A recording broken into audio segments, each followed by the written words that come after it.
ونعوذ بالله من شرور أنفسنا وسيئات أعمالنا. من يهد الله فلا مضل له ومن يضلل فلا هادي له.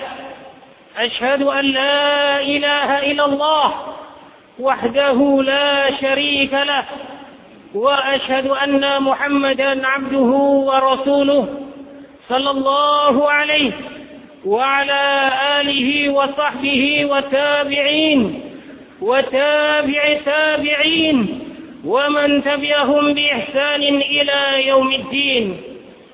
فيا عباد الله، أوصي نفسي وإياكم بتقوى الله تبارك وتعالى في السر وإعلان وفي غيب والشهادة، امتثالا لقول الله جل وعلا: يا أيها الذين آمنوا اتقوا الله حق تقاته ولا تموتن إلا وأنتم مسلمون. يا أيها الناس اتقوا ربكم الذي خلقكم من نفس واحدة وخلق منها زوجها وبث منهما رجالا كثيرا ونساء، واتقوا الله الذي تساءلون به والأرحام إن الله كان عليكم رقيبا. يا أيها الذين آمنوا اتقوا الله وقولوا قولا سديدا يصلح لكم أعمالكم ويغفر لكم ذنوبكم، ومن يطع الله ورسوله فقد فاز فوزا عظيما. أما بعد، فإن أصدق الكلام كلام الله تبارك وتعالى، وخير الهدى هدى محمد صلى الله عليه وسلم، وشر الأمور محدثاتها، فإن كل محدثة بدعة وكل بدعة ضلالة وكل ضلالة في النار. أعاذني الله وإياكم من الضلالة والنار. ثم ما بعد، يا معلم إبراهيم علمنا، يا مفهم سليمان فهمنا، سبحانك لا علم لنا إلا ما علمتنا إنك أنت العليم الحكيم. أيها المسلمون، رحمني ورحمكم الله، حفظني وحفظكم الله جميعا وبارك الله فيكم. ذكر الإمام البخاري في الصحيح. Imam Al-Bukhari menyebutkan di dalam kitab sahihnya, disebutkan datang dari Sa'id ibn Musayyib rahimahullahu ta'ala an abihi, dari bapaknya, qala, beliau berkata, lamma hadarat Abu Talib wafatuh, ketika tanda kematian datang kepada Abu Talib paman Rasulullah alaihi salatu wassalam, faja'ahu Rasul, maka Rasulullah datang kepada beliau, kepada paman beliau Abu Talib.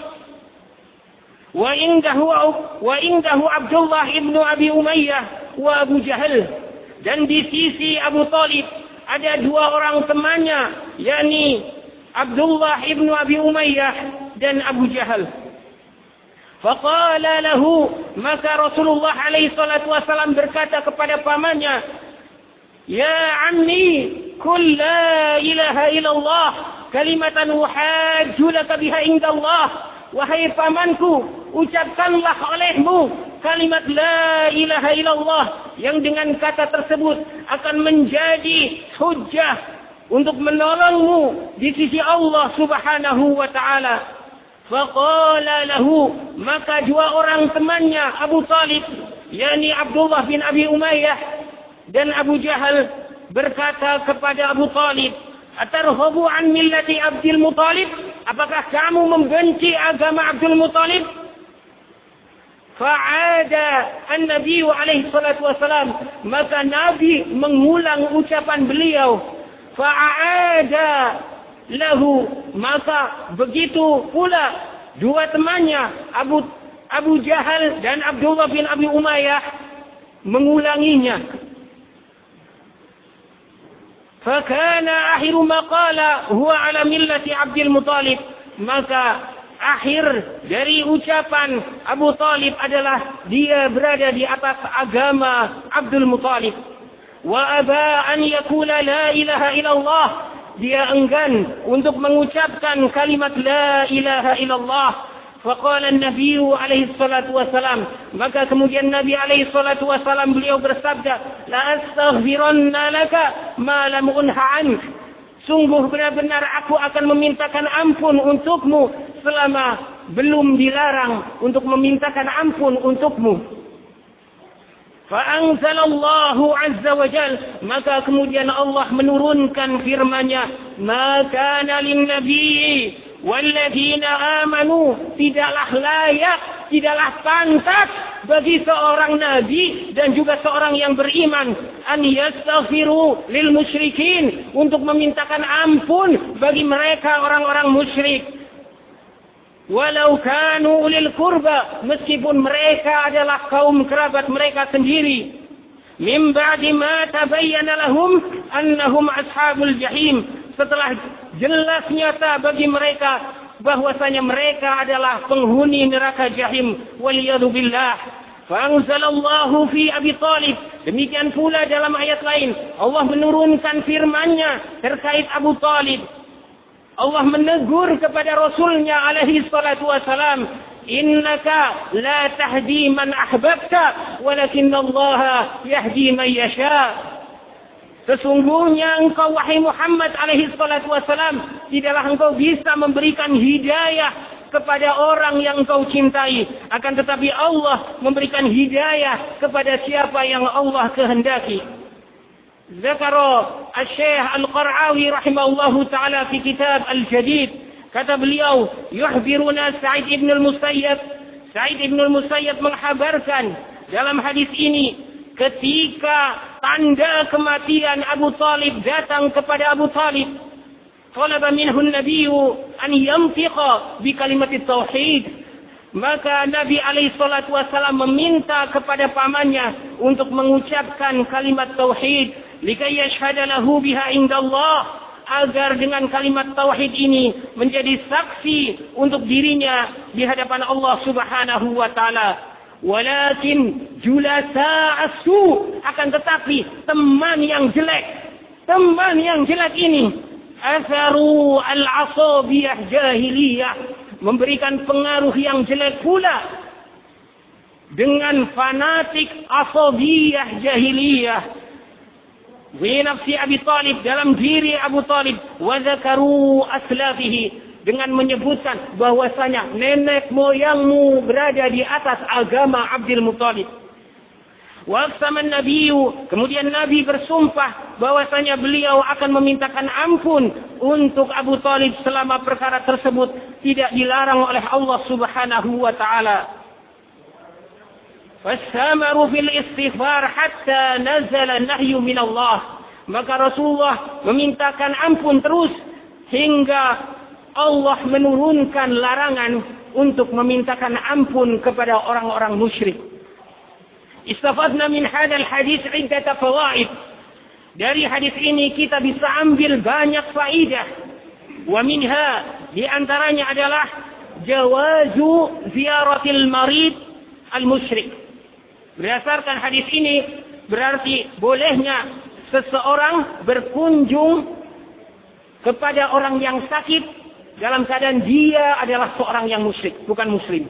Sebagaimana Rasulullah berkunjung kepada pamannya. Idza kana yurja islamuhu, apabila diharapkan keislamannya. Naam. Asani, yang kedua, anna man qala la ilaha illallah indal maut abbara bidzahir musliman walau lam ya'mal. Bahwasanya orang yang mengucapkan kalimat la ilaha illallah ketika ajal mendatanginya, maka teranggap secara zahir dia seorang muslim meskipun dia belum beramal. Asalis, kemudian faidah yang ketiga, annal a'mala bil khawatim, sesungguhnya amalan-amalan tergantung pada akhirnya. Sebagaimana disebutkan dalam hadis Nabi alaihi salatu wasalam, Innamal a'mal bil khawatim. Sesungguhnya amalan-amalan tergantung pada akhirnya. Wa nas'alullaha ta'ala husnul hitam. Kita memohon kepada Allah Subhanahu wa taala agar akhir daripada kehidupan kita dijadikan akhir yang baik. Kemudian di antara faedah yang berikutnya, hirsu fi da'wah ila Allah wa sabru 'ala al-amr bil ma'ruf wan nahyi 'anil munkar. Dari hadis ini menunjukkan semangatnya beliau Nabi alaihi salatu wasallam untuk berdakwah kepada paman beliau. Dan beliau terus bersabar dalam memerintahkan kepada kebaikan dan melarang dari perbuatan yang mungkar. Aqulu qawli hadza wastaghfirullaha li wa lakum wa lisairil muslimina min kulli dhanbin fastaghfiruhu innahu huwal ghafurur rahim.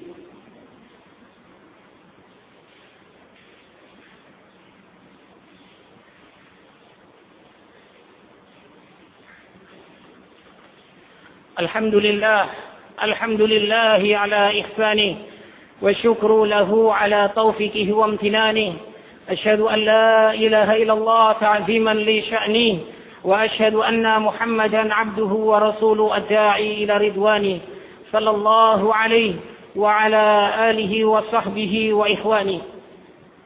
Di antara faedah berikutnya yang disebutkan oleh beliau Asy-Syaikh Al-Qar'awi rahimahullahu taala, faedah yang kelima, raddu ala man za'ama islama Abdul Muthalib. Hadis ini juga sebagai bantahan kepada mereka yang menganggap bahwasanya Abu Thalib berada di atas keislaman.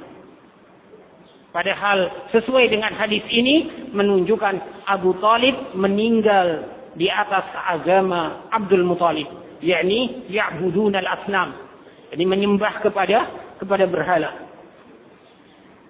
Kemudian di antara faedah berikutnya, as-sadis, yang keenam adalah mazarratu ashabis su, bahayanya seseorang itu berteman dengan orang yang jelek. Sebagaimana disebutkan dalam pepatah Arab, as-sahib sahib. Seorang teman itu dia bisa menarik kita. Sahib, dia akan menarik kita. In khairan khairun, jika dia orang yang baik, dia akan bisa memberikan pengaruh baik untuk kita. Jika dia orang yang jelek, dia pasti akan memberikan pengaruh jeleknya untuk kita. Allah Subhanahu wa taala berfirman, "Wasbir nafsaka ma'al ladzina yad'una rabbahum bil ghadati wal 'ashi." Bersabarlah kamu dengan orang-orang yang senantiasa mereka berdoa kepada Allah. Untuk kita bersama dengan ahlus salah, untuk kita berteman suhbah ahlul khair, untuk kita berteman dengan orang-orang yang baik, orang-orang yang soleh. Naam. Kemudian di antara faedah yang ketujuh, tahrimul istighfar lil musyrikin. Haramnya memintakan ampun kepada orang-orang musyrik. Mahma kanat qarabatuhum, meskipun dia adalah kaum kerabatnya. Sebagaimana yang terjadi pada Rasulullah, yakni paman beliau Abu Thalib. Demikian pula wala muwalatuhum wa mahabbatuhum, tidak boleh memberikan loyalitas kepada mereka, kecintaan kepada mereka. Idza harumal istighfar lahum, apabila haram memintakan ampun untuk mereka orang-orang musyrik, fa muwalatuhum wa mahabbatuhum aula, memberikan loyalitas, memberikan kecintaan kepada mereka lebih haram lagi. Memintakan ampun untuk mereka aja haram, apalagi mencintai mereka, jelas berarti lebih haram. Nah, kemudian yang terakhir, di antara faedah yang bisa kita petik dari hadis ini, bahwasanya al-hidayah naw'an. Hidayah itu ada dua jenis. Yang pertama disebutkan dalam ayat ini, innaka la tahdi man ahbabta walakinallaha yahdi man yasha. Sesungguhnya engkau Muhammad tidak bisa memberikan hidayah kepada orang yang engkau cintai. Yang dimaksudkan hidayah di sini adalah hidayatut taufik. khasun minallah subhanahu wa ta'ala. Maka hidayah taufik ini adalah dari Allah subhanahu wa ta'ala. Yang kedua disebutkan dalam ayat lain, wa innaka latahdi ila siratim mustaqim. Sesungguhnya engkau Muhammad bisa memberikan hidayah kepada mereka kepada jalan yang lurus. Makna daripada hidayah yang kedua ini adalah hidayatul irsyad. Seseorang bisa membimbing saudaranya agar bisa dia meraih hidayah Allah subhanahu wa ta'ala. Hidayatul irsyad. Adapun hidayah taufik dari Allah subhanahu wa ta'ala. Maka dari itu kita tidak perlu berputus asa ketika kita sudah memberikan irsyad, menunjukkan kepada saudara kita, akan tetapi dia tidak mau menerima. Allah masih belum berikan taufik kepada dia. Nah, kita berdoa kepada Allah subhanahu wa ta'ala agar saudara kita mendapatkan hidayah taufik dari Allah subhanahu wa ta'ala. Nah, kita berdoa memohon kepada Allah subhanahu wa ta'ala. Rabbana zalamna anfusana wa ilam taghfir lana wa tarhamna lanakunanna minal khasirin. ربنا هب لنا من أزواجنا وذرياتنا قرة أعين واجعلنا للمتقين إماما اللهم أصلح ولاة أمرنا اللهم أصلح ولاة أمرنا اللهم أصلح ولاة أمرنا لما تحب وترضاه اللهم ربنا تقبل إنك سميع الدعاء ربنا آتنا في الدنيا حسنة وفي الآخرة حسنة وقنا عذاب النار سبحانك اللهم ربنا وبحمدك أشهد أن لا إله إلا أنت أستغفرك وأتوب إليك قيم الصلاة